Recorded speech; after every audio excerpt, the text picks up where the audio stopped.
I would like to show y'all something that could be a game changer for some.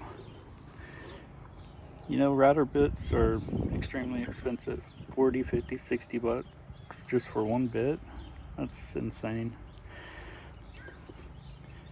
These are actually decent.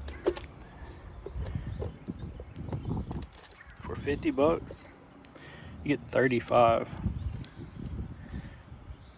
They are all tungsten carbide.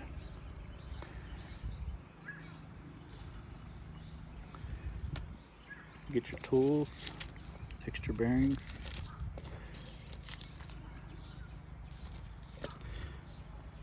These are really good, guys. I'm gonna leave the link.